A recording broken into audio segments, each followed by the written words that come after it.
ndinkhonto kupemphera, ndinkhonto inu, ndinkhonto kupemphera, kupemphera ndinkhonto kupemphera, kupemphera ndinkhonto kupemphera, ndinkhonto inu, ndinkhonto kupemphera, ndinkhonto kupemphera, kupemphera ndinkhonto kupemphera, kupemphera ndinkhonto inu, ndinkhonto kupemphera. Ndiulandire okondedwa omvera konse kumene muli. Heneleke Tchale, mtumiki wanu, believer, lero pa 29 October 2024, ulendo tupitiliza nkhondo. Joshua chapter number 10, and tikuwerenga verse number 5, verse number 6 mpaka na musimu. Natimalize paragraph imeneyi mawotsogolera chinkhondo ku Gibeon. Verse 5, pamenepo mafumu asanu Aamori, ndiwo mafumu aku Yerusalemu, mfumu ya ku Hebroni, mfumu ya ku Yarimu, mfumu ya ku Lakisi, ndi mfumu ya ku Igironi, anasonkhana nakwera iwo ndi makamu awo onse, namanga misasa ku Gibiyoni nauthira nkhondo. Verse number 6, ndipo amuna ku Gibiyoni anatumizira Joshua mawu ku chigono ku Giligala ndi kuti, musalekerere akapolo anu, mutikwerere msanga ndi kutipulumutsa ndi kutilanditsa ndi kutithandiza, pakuti mafumu onse a Aamori akukhala kumapiri atisonkhanira. Pamenepo Joshua anakwera kuchokera ku Giligala, iye ndi anthu onse ankhondo pamodzi naye ndi ngwazi zonse. Ndipo Yehova ananena ndi Joshua pamenepo, usaope, pakuti ndawapereka m'dzanja lako. Palibe mmodzi wa iwowa adzayima pamaso pako. Praise God. Ndipo Yehova anawadzidzimukitsa popeza anakwera kuchokera ku Giligala usiku wonse. Ndiwerengeso verse number 9. Ndipo Joshua anawadzidzimukitsa popeza anakwera kuchokera ku Giligala usiku wonse. Ndipo Yehova anawamwaza pamaso pa Israeli, ndipo anawakantha makanthidwe akulu ku Gibiyoni, nawapitikitsa pa njira yokwera ku Bet Horon, nawakantha mpaka Azeka ndi mpaka Makeda.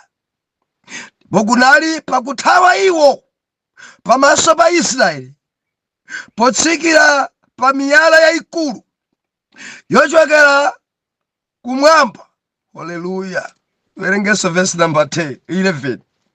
Ndipo panali pakuthawa iwo pamaso pa Israeli potsikira pa Beti Holon, Yehova anagwesera miyala yayikulu yochokera kumwamba mpaka pa Azeka, nafa iwo akufa ndi miyala ya matalala anachuluka ndi iwo amene ana a Israeli anawapha ndi lupanga. Tipemphere. Mulungu mwini nkhondo, Jehova mwini chilengedwe, mfumu yokhala mbali ya ana ake, chilengedwere dziko lapansi simudaluzi, ulemerero ku dzina lanu. Mutilankhule, mutilimbikitse, ndipo tidzamva m'dzina la Yesu. Amen.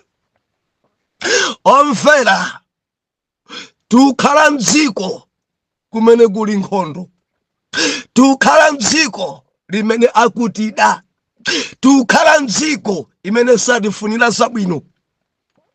Tinali pano dzulo mwana Mulungu, tamuona ife mfumu ya ku Jerusalemu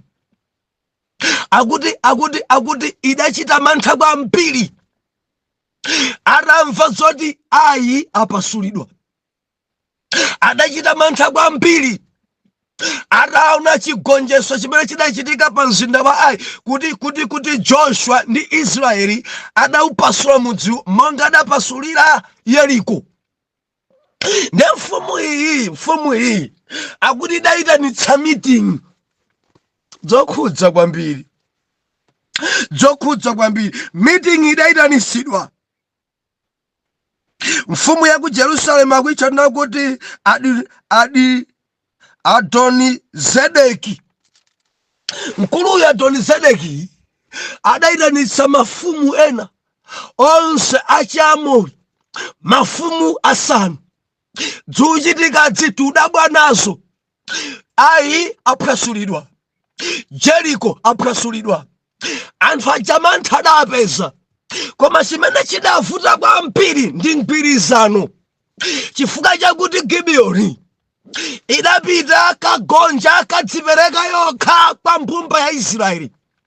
Akuti chimenechi chidampereka mfumu ya Jerusalemu. Chiyanjano cha pakati pa Joshua ndi Magibiyoni chimene chakuti chidapweteka chifukwa Gibiyoni udali mudzi waukulu, and Mgibiyoni mudali anthu amphamvu, Gibiyoni mudali songwazi. Ndi atamva kuti pali chiyanjano pakati pa Agibiyoni ndi ana a Israeli, mafumu asanu adapangana kuti akauthira nkhondo mudziwo. Bilivani mafuna omvese chinthu ichi. Mafumu asanu awawa sakulimbana ndi Aisraeli. Chimene chidapweteka kwambiri ankalimbana ndi Agibiyoni. Why mwayanjana ndi Aisraeli? Why mwapangana pangano? Chifukwa ninji mwapita kadzipereka nokha kagonja konko? Ndi atadabwera munaja nkuyamba kwazunza, nayamba kuthira nkhondo Mgibiyoni, nayamba anthu aja kwathitsimula Mgibiyoni, nayamba kwachitira chipongwe ku Gibiyoni, nachitira chonyansa ku Gibiyoni. Baibulo ikunena kuti ataona zimenezi Agibiyoni adali no, sitili tokha tidagwirizana ndi odzozedwa, sitili tokha tili pa ubale ndi Israeli, sitili tokha tili pa ubale ndi ana a Yawe. Akuti adatumizira uthenga, musatileke, musatitaye, tithandizeni. Mafumu asanu awa atikukutira mano, mafumu asanu awa atiumira mtima, mafumu asanu awa atimvetsa wawa, mafumu asanu awa atichitira choyipa. Joshua ni Israeli, thandizeni, bwerani musakhale chete. Atimeza moyo awa, atichitira choyipa awa, thandize Joshua. Haleluya. Ndetsulo timanena kuti believer tiudusa munyengo zimenezi, tiudusa munyengo zimenezi. Champweteka Satana kuti tayanjana ndi Yesu, chumpweteka Satana kuti ife ndi Yesu tili pa ubale. Sunalakwe. Ndimafuna ndilimbikitse mzimayi wina, sunalakwe. Koma kuli nsanje kumidima. Njerekesa kupanga nawe nsanje chifukwa kudziwa kuti waphatikana ndi oyenera. Kuli nsanje kumidima chifukwa kudziwa ndithu kuti kumene uliko utetezeka. Kuli nsanje kumidima chifukwa kudziwa ndithu mene kuzunziramo sadza kuzunzaso. Kureku nkhondo sina sinjabuyi akusichita kuti timfe kwawa tibwerere. Ana Mulungu ampira kudusa mu nkhondo. Ana Mulungu ampira kudusa mwaphwephelezeka. Ana Mulungu ampira kudusa mayo. Ana Mulungu ampiri zinthu zawo zaipa. Ana Mulungu ampiri mabizinesi awo sakuyenda. Ana Mulungu ampiri sadalembedwa ntchito. Ana Mulungu ampiri alibe mabanja. Ana Mulungu ampiri nyengo zawo zauma. Ndili nchilimbikiso ni nkhondo. Ndi nkhondo za ana Mulungu izi. Ndi nkhondo za intercessor izi. Ndi nkhondo za atumiki izi. Bilifo sabwerere mbuyo chifukwa cha zimene ukudusa. Ndikulimbikitsa usansiye Yesu chifukwa cha zimene ukudusa. Ndikulimbikitsa dzupweteka inde koma imabe nji pamaso pa Mulungu. Usansiye Yawe. Usansiye Yawe, mtumikirebe. Usansiye Yawe, pitirizabe chitsogolo. Usansiye Yawe. Ndi ana Mulungu angati amene alibe ana. Pamene dzimahula dziutaya ana mchimbudzi. Ana Mulungu angati ali mphiri. Baba. Yehova paseni mimba. Yehova paseni mimba. Wina pemphera zaka zitatu mpaka pano mimba alibe. Ndi nkhondo. Usansiye Mulungu. Ndikufuna ndikutsimikizire sukumalira choncho. Sukufa choncho. Kureku mimba Mulungu akupatsa. Ukadzanga mpakuyembekezera dziko lonse lidzadabwa. Chifukwa udzafunaso nawe chinangwa chokukura. Nthawi ya chinangwayo palibe. Udzalakalakaso nawe mbewa yootcha.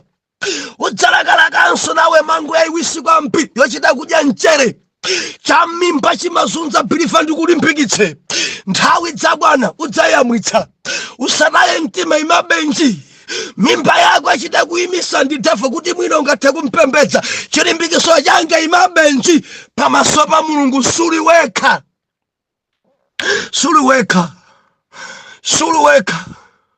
Kuli Joshua khani mene aimfa. Suliweka. Pali ma intercessor ampira amene akuyima nawe. Suliweka. Israeli amva za mavuto ako. Suliweka. Ndimafuna ndilize pwerere. Tumizira uthenga ku Israeli. Tamayimbira kwa foni anzako pa zimene ukudusa. Tiyeni tidzigawana. Bilifo samakhala nadzo wekha mausa anzako. Ndikunena ndiwina ndithu amango mamuna mbanja kumango nzunza akudusa mu nkhondo zimenezi. Ali mbanja labwino. Mamuna nsochita bwino. Gali moto bwino. Nthawi zina nkumayenda limodzi koma akudusa mu nkhondo. Ndikunena ndi asimayi angati akundivomereza abusa.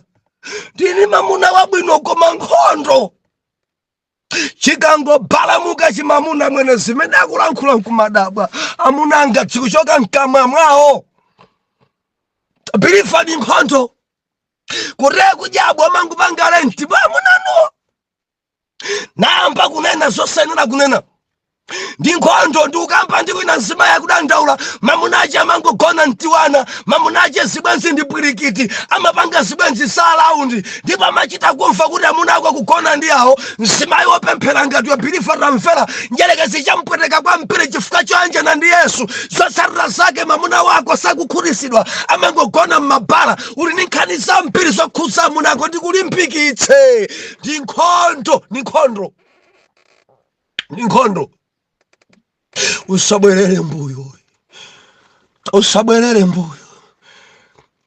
Usabwerere mbuyo endi usataye mtima. Mbali imene feti lino ni mbali yowina. Haleluya. Mbali inoyo ni mbali yosaluza. ndikulimbikitse mwana mulungu ibwana tsiku dzachitira umboni. Maso wako dzaona mafumu asanu amenewa auchita manyazi akugonja pamaso pako. Maso wako dzaona matenda amene akukwezingawa ataleka nthupi lako sakuzunza. Ndikukamba ndiwiro mangomva kuyabwa kumangomva kuyabwa kupita kuchipatala bwanja ndi matenda amene maina pali kumangomva kumangokanda nkhondo birifani nkhondo. Dzoni manena kuti ngakhala anthu oyera mtima osayenda mzigolo akupeseka mmatenda opasirana. Nkhondo za oyera mtima, nkhondo za namulungu, nkhondo za maintercessor, nkhondo za maintsogoleri, nkhondo za anthu oyimba kwaya, nkhondo za mayi achigwirizano, nkhondo ndikuti nkhondo zachuluka kwambiri pa ana yawe maga chifukwa cha chiyanjano chawo ndi Khristu.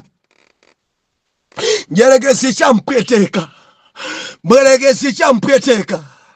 Chifukwa ninji miyoyo yathu tayipereka kwa Yesu, njerekezi champweteka. Chifukwa chani timayimbira Yesu makwayala, njerekezi champweteka. Chifukwa chani timakwera mapiri mkukasala kudya, njerekezi champweteka.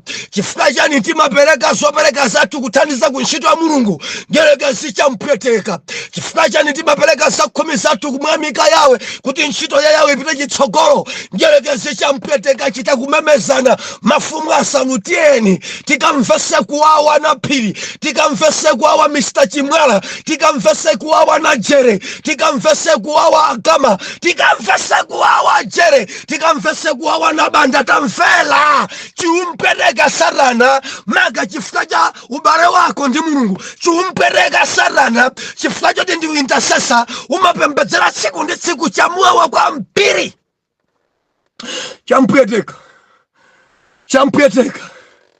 Champweteka tayanjana ndi Yesu. Ziwanda champweteka tayanjana ndi Yesu. Mfiti zonse ziwapweteka tayanjana ndi Yesu.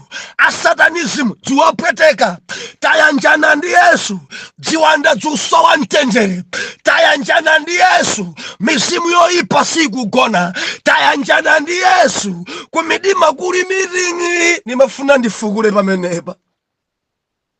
Birifa ukambira na zaiwe mafumu asanu pali meeting. Tithane naye bwanja mene, tinchite bwanja mene. Enanu ma meeting anu ngati fasama kupezani ya mudzasama kupezani chifukwa chakuti malo amene mumagona kumwamba amatetezera. Birifa ukanangodziwa mmene chitetezo chilili pa moyo wako sukadachita mantha. Ukanangodziwa zimene Mulungu akuchita pa iwe sukadanjenjemera. Pali ma meeting aukambirana, pali ma meeting okhudza banja lako. Kuleko mizimu yoyipa ziwanda ndi zimfiri dzasonkhana dzapangana amene tinchite bwanji, amene banja yake tisokoneze. Kuleko zinthu zina zimene amachita amuna anu siokha ndi ziwanda. Mawu amene amachoka pakamwa pa amuna anu, mawu amene amachokera ku ziwanda atapanga meeting kuti asokoneze banja lanu. Muli mamuna wabwino koma meeting yakunyanja isokoneza banja lanu. Ndikutsimikizire Birifa kudziko kuno kuli ma meeting anthu oyipa. Afiti amakhala ndi meeting yofuna kulimbana ndi anthu amene aphatikana ndi Yesu. Mathagati onse a satanism amakhala meeting. Kodi mtumiki amene tithane naye bwanji? Makamaka inu ma intercessor chifukwa mumagwedeza ufumu wa Jabu, mumagwedeza ufumu wa Satana. Amapangana titani naye ameneyi, tithane naye bwanja ameneyi, tingamgonjese bwanja ameneyi. Mwati mivi ina ikuponyedwa, miyala ina ikuponyedwa chifukwa cha ma meeting ya kumidima.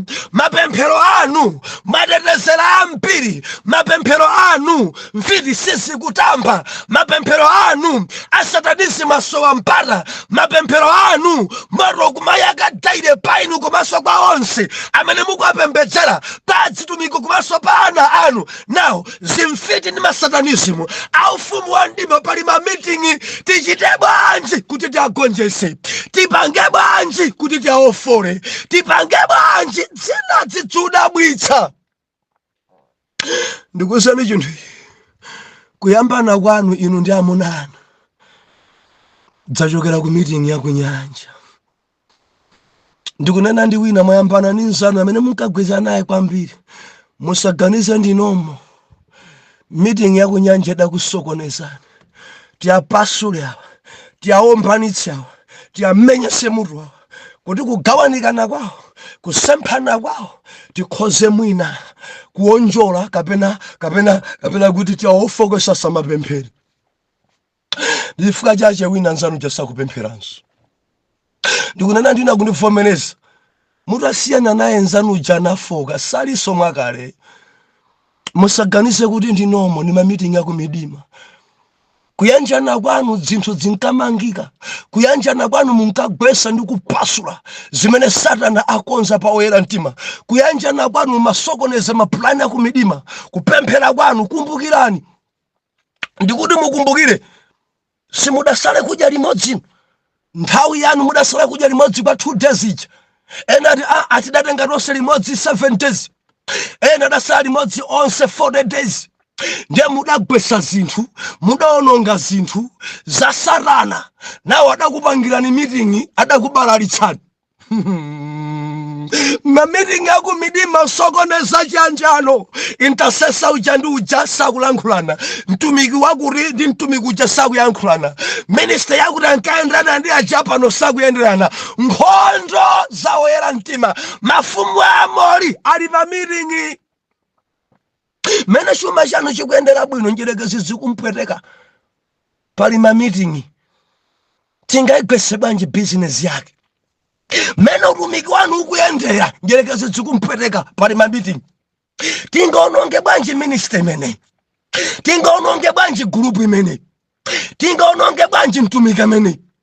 Ndicho linga chakuti ofoketse zonse zikuchitika chifukwa chakuti taphatikana ndi Yesu. Dzapweteka amfumu a mdima, dzapweteka ana a Jabulosi, dzapweteka mafumu a Amori sakugona nafe, mafumu a Amori dzikuwawawa. Masekretari nonse muli banja magrupu dzikumpweteka Satana. Ntchito imene mukuchita pa grupu pano njerekezi dzikumpweteka. Ngwazi za Yehova madimini nonse muli bwa executive ya group ino muli bwa mene mumadziperekera ku ntchito ya Mulungu diabo dzumpweteka.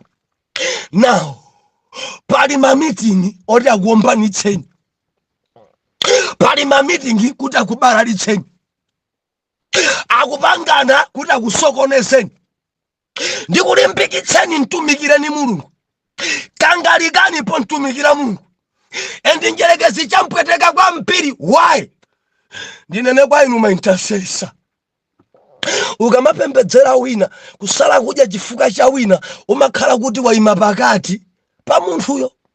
Ndani mbali munthu mbali, ndendani uchaka uponya mala umadzagenda iwe, akamaponya mivi yake amaombera iwe. Ndukamba ndopemphera mpira kudusa munkhondo chifukwa chopembedzera ena njerekezi chikwapweteka. Inu amene mudayima ndi ena, kukhudzidwa ndi ena, kuthandiza ena, mumakhala kuti mwayima pakati ndi jabu. Ndiye jabu yamatowo ukutetezera ndiweri, ndiye tithana nawe kuli ngati anthu awiri akumenyana, ndiye iwe walowa pakati kuletsetsa, ndiye dzibagera zina zimakupeza oletsetsawe. Pilifati limodzi ka dzifuwa zina zidzibagera munkaletsetsa ndewu ya eni. Kugwedera kwa banja lanu tamvera pilifa, munkaletsetsa ndewu, mudasala kudya kumpembedzera wina na mudadzilowesa mumikangano yawo. Iwa jadada bwanadzo waye ukulowerera amene ndi wathu kale, amene ndi nyama yathu kale. Bwanji ukutiletsa ife, bwanji sitikusangalala, banja amene tidayilanda, banja amene timaseweretsa amatithamangira amenewa. Ukadzuka kupembedzera ena umakhala kuleletsa ndewu. Ndaniyo amakugenda, ndaniyo amakuombera, ndaniyo amaipidwa nawe, mabagera ena amakupesa pi.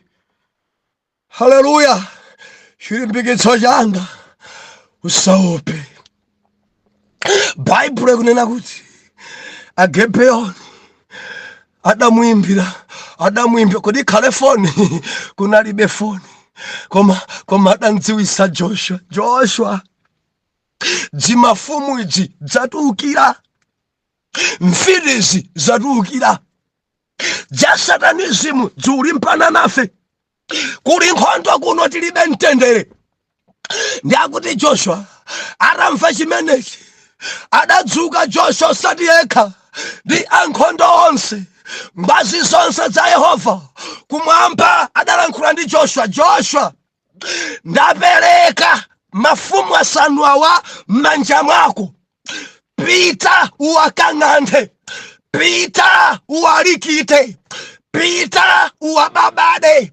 Ndapereka mdzanja lako, sangayime pa iwe, sapambana pa iwe, sachita kanthu pa iwe, ndikuti pita. Ndapereka ali mdzanja lako. Bible kunena kuti Joshua adanyamuka ndi ana Israeli nafika nalimbana nawo mafumu asanu. Bilifa kudali kukantha, bilifa kudali kubabada, bilifa kudali chipere.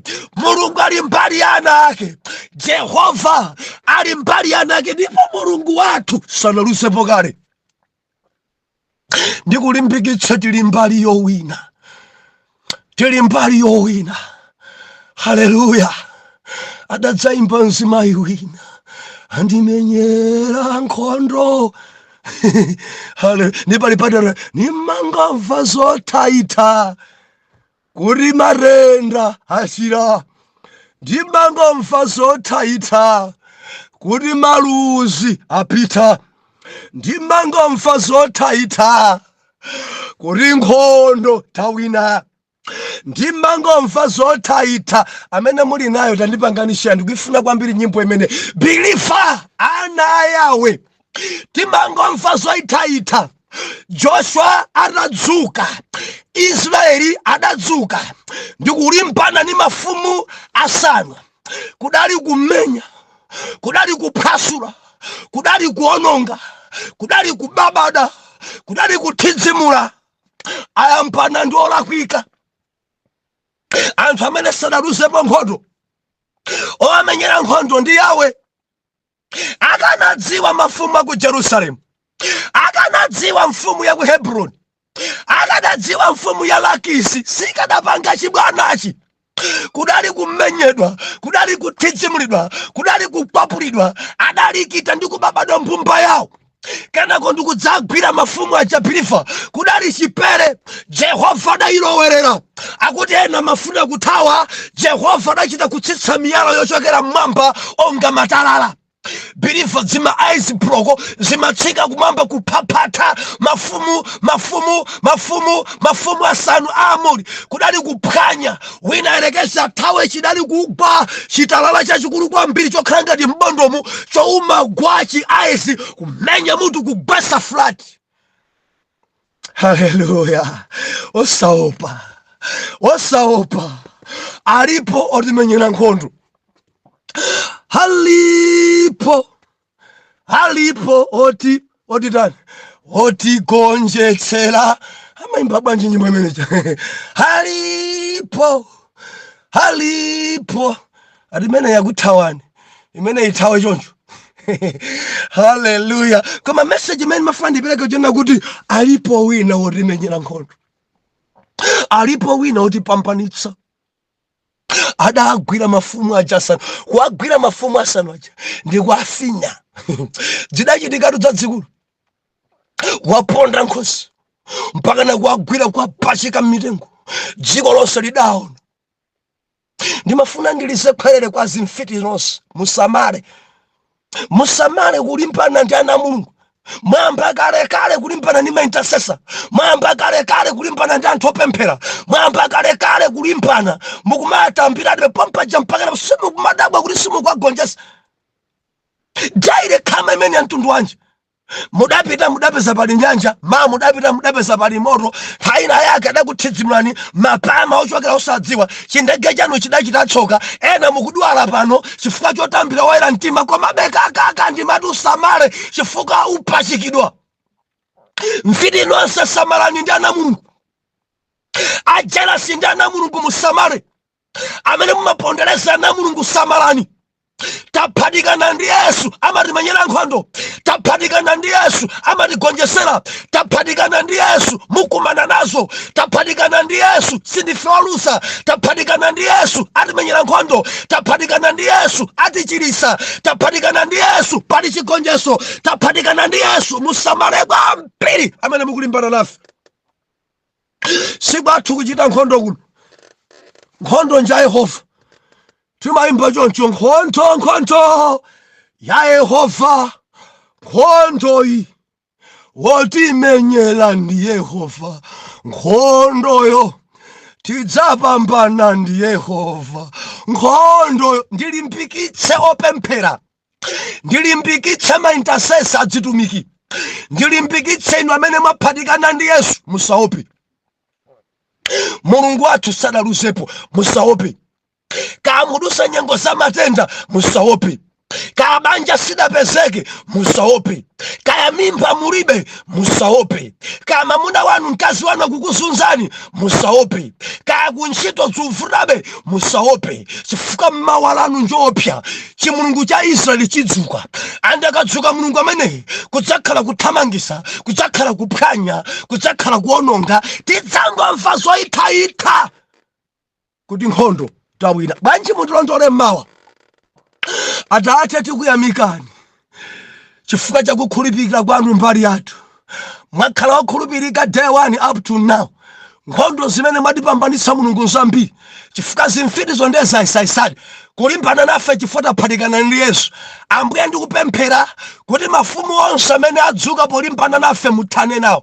Ziwanda zonse amene zadzuka kutizunzira mabanja ndi kutimvesa kupweteka pa ntchito, Yehova muthane nazo. Ziwanda zimene zikulimbana ndi mabizinesi awoyera mtima, ntchito za woyera mtima, matumiki awoyera mtima, Yehova ndikupemphera muthane nazo. Kudziwike kuti ndinu Yawe, kutinso ife taphatikana ndi oyenera. Atate timenyereni nkhondo m'dzina la Yesu woyera mtima, tiyankhe kuti amen and amen.